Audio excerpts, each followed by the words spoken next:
Daryl, thank you. Thank Let's start with you. the big picture overall, and that's the decline in home ownership. Why are more Americans renting now than ever before? Is it fair to say that it's a financial necessity and not a lifestyle choice?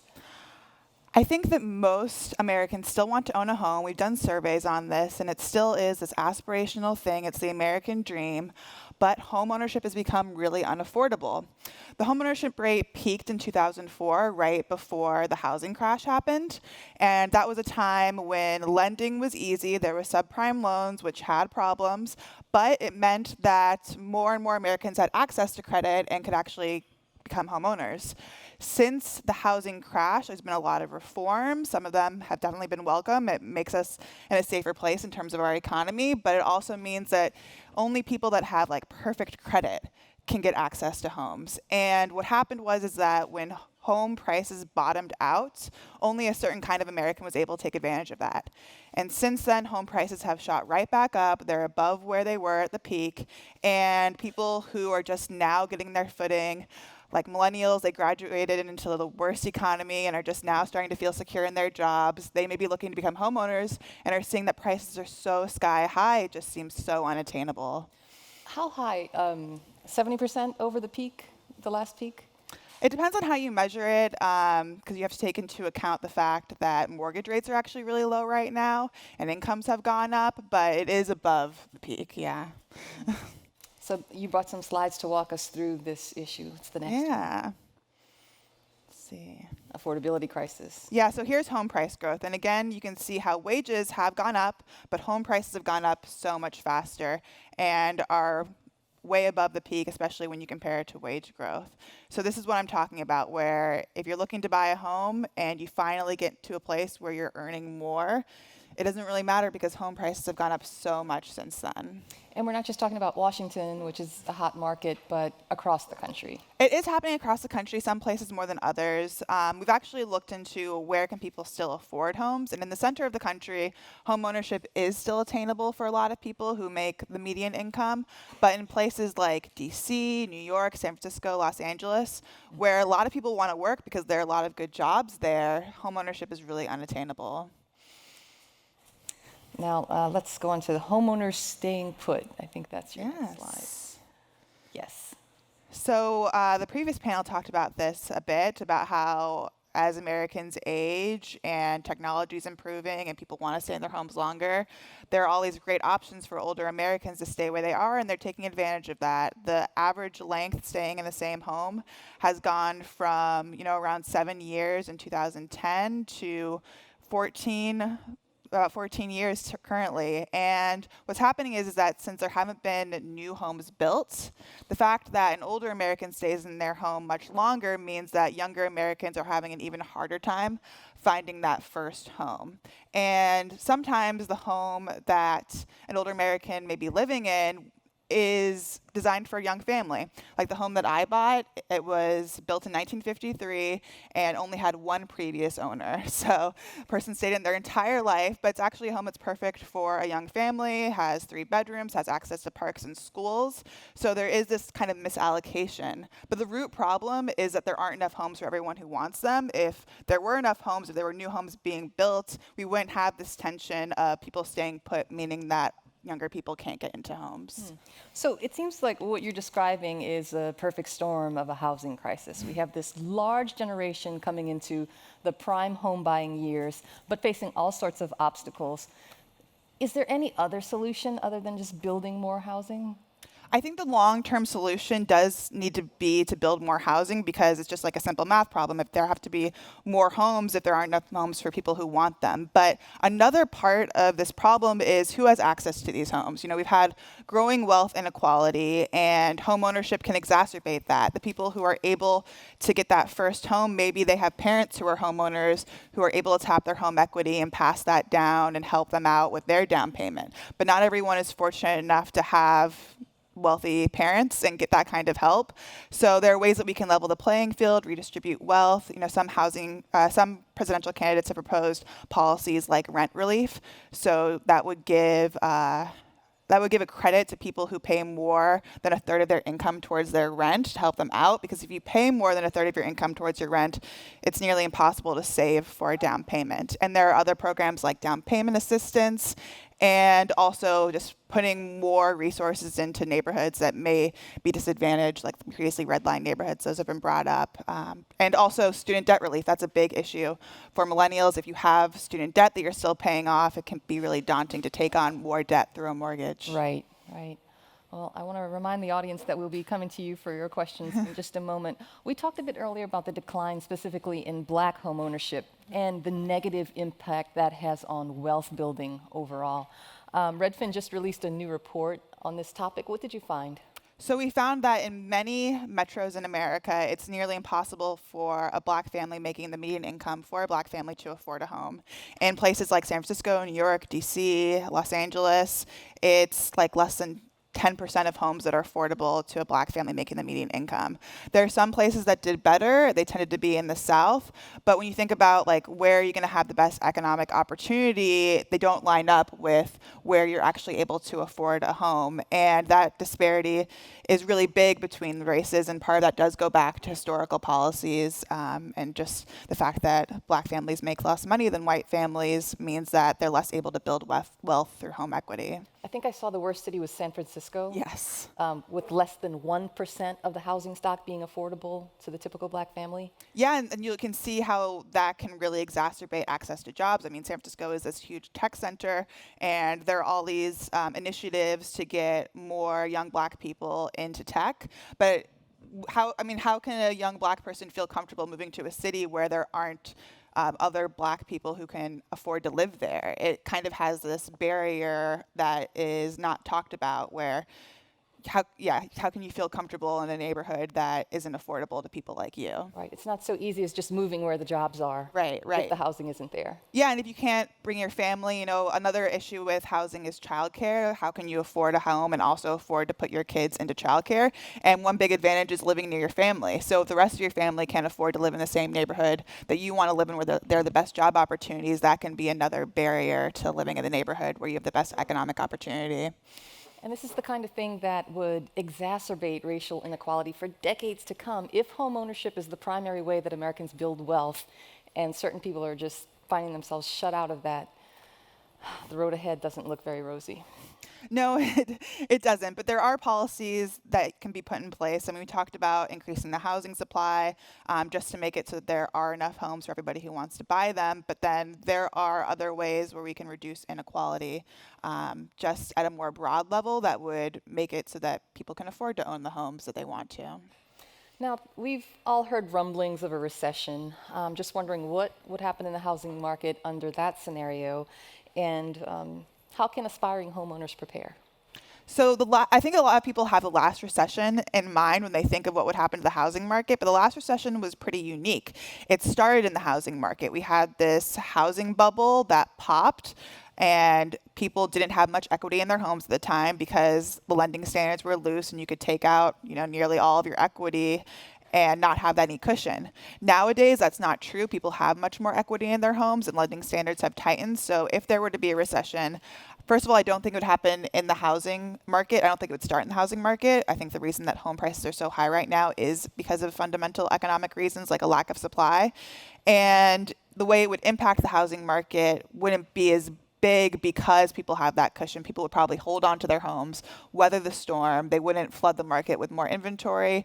And I've heard a lot of people say, when the next recession happens, that's when I'm going to buy a home. But if everybody's thinking that way, that means demand probably isn't going to weaken that much. There's still all this pent-up demand for homes, whether or not we're in a recession. So I think the effect would be much more muted. And that's actually in line with historical recessions. In the 2001 tech bubble, home prices kept going up during the recession. And in previous recessions, home prices only fell by like 5 or 6%, not the 17% price decline that happened during the Great Recession. And the foreclosure crisis that accompanied it. Right. We're not talking about anything close to that. And I'm talking about this broadly, nationally. There may be pockets of America that are hit harder than others. And we actually did an analysis of which markets would be hit the hardest, looking at where do people not have much equity in their homes? Where is a market really concentrated in one industry or reliant on exports? A lot of people seem to think that the recession will start abroad because there's already global weakness. Okay. And if you have a metro that's really dependent on exports, maybe they'll be hit hardest. And also price volatility. So if a prices in your neighborhood swing up and then swing back down, a swing down would probably hit you harder. It was Riverside and Phoenix and Miami that we think would be hit the hardest, where places like Buffalo and Rochester and Dayton, Ohio, they would actually probably keep on a steady track because their home prices are very steady and they're not very susceptible to these factors. What about Washington, D.C.? Just curious.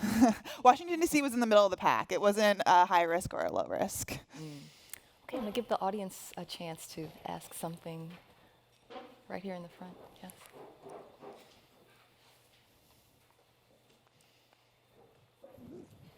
Thank you. Hi, my name is Andrew Abramowitz. I work at HUD. I just had a question regarding the American public perception, their views on home ownership. Because growing up, I saw people viewed it more as a social status opportunity, and I think that's somewhat changed. I see it more, especially when I bought my first home, it was more of a financial stability reason and independence. And a lot of people, my peers, don't want to buy these days because not just for down payment reasons, but the reason of social status doesn't appeal to them. Has there been a change in that mentality, that motivation of home ownership that may affect the ability for people to purchase?